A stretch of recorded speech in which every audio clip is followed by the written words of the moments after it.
আসন্ন শারদীয় দুর্গা পূজাকে সামনে রেখে নিরাপত্তার বিষয়ে সরেজমিনে সাভার ও আশুলিয়ার বিভিন্ন পূজামণ্ডপ পরিদর্শন করেছেন ঢাকা জেলা পুলিশ সুপার আহমদ মুঈদ।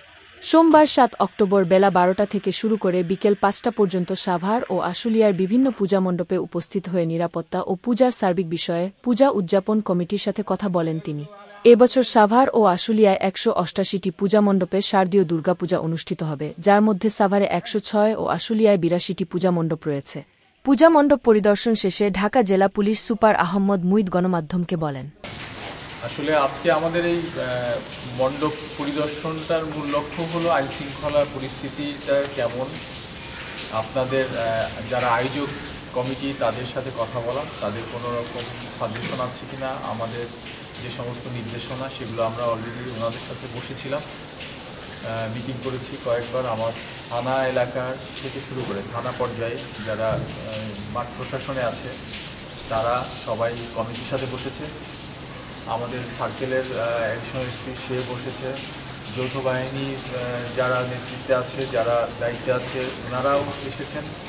আজকে আমি গার্মেন্টস এবং এই এলাকার যে পূজা মণ্ডপগুলো সেগুলো পরিদর্শন করে আমি এইটা সাভারের যে এটা ঐতিহ্যবাহী একটা পূজা মণ্ডপ, এখানে অনেক লোকজনের সমাগম হয় এবং এখানে খুব বড় রকমের অনুষ্ঠানের মধ্যে দিয়ে পূজা উদযাপিত হয়। তো আমাদের সাভার, আশুলিয়া, ধামরাই মিলে এই আজকে এই তিনটা থানা এলাকাগুলো ঘুরে যেতে দেখলাম, আমাদের প্রায় এখানে ৪০০টা মণ্ডপ আমাদের এখানে হবে। এই মণ্ডপগুলো সবাই যারা এখানে কমিটির লোকজন আছে তারা খুবই আশাবাদী, খুব সুন্দর আনুষ্ঠানিকতার সাথে সুন্দরভাবে আনন্দের সাথে পূজা উদযাপন করতে পারবেন এই আশ্বাস তারা ব্যক্ত করেছেন এবং তারা সেই রকমভাবে তাদের নিরাপত্তা বলয় তৈরি করেছে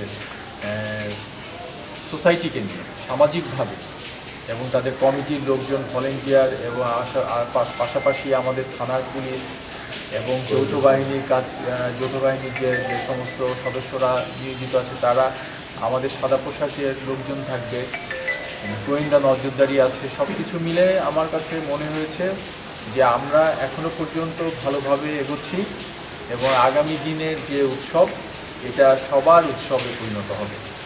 আমরা আশা করি যে ভালো হবে। আপনারা সাংবাদিক ভাইরা যারা আছেন এখানে, আপনারাও আপনাদের চোখ আমাদের চোখ, আপনাদের চোখ দিয়ে দেখবেন যে আমরা এই উৎসবকে আনন্দ ঘন পরিবেশটাকে সুন্দর রাখার জন্য আপনাদের যে সমস্ত দায়িত্ব কর্তব্য পড়ে সেগুলোকে আপনারা পালন করবেন এবং আমাদেরকে সহায়তা করবেন। ঢাকা জেলাতে অলমোস্ট আপনার 700 প্রায় 70টার মতো, 767 এরকম আমাদের এরিয়াতে আছে। কাউন্টিংয়ে কেউ কম বেশি হতে পারে, কোনো সময় দেখা যাচ্ছে কেউ ছোটোখাটো ঘরে আশেপাশে করছে, এরকমই হয় আর কি। প্রত্যেকটা মণ্ডপে খুব সুন্দরভাবে আপনার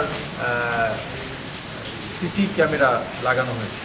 সিসি ক্যামেরা দিয়ে একদম ভিজিবল থাকছে প্রত্যেকটা দিন, প্রতিটা সময়, প্রতিটা ঘটনায় আমাদের নজরদারির মাধ্যমে এবং সিসি ক্যামেরার ফুটেজের মাধ্যমে আমরা প্রতিটা জিনিসকে আমরা ভিজিবল করব।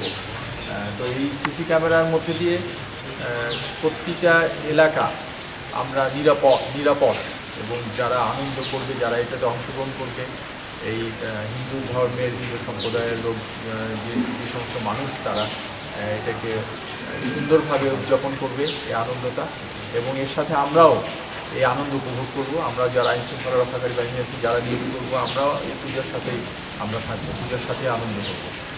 একবারে আপনার এখনও আমরা আপনাদেরকে ফিক্সডভাবে বলতে পারবো না, কারণ সব অর্গানাইজেশন থেকে আমাদের এই আইনশৃঙ্খলা রক্ষাকারীর দায়িত্বে আছে। আমাদের পুলিশের এখনও পর্যন্ত আমরা খসড়া প্রোগ্রাম তৈরি করেছি, আরও আমরা এটাকে যাচাই বাছাই করছি। আমরা আজকের মধ্যেই আমরা মোটামুটিভাবে অলরেডি ডেপ্লয়মেন্ট করে ফেলেছি। আমরা সংস্থাররা এখনও চলে আসছে।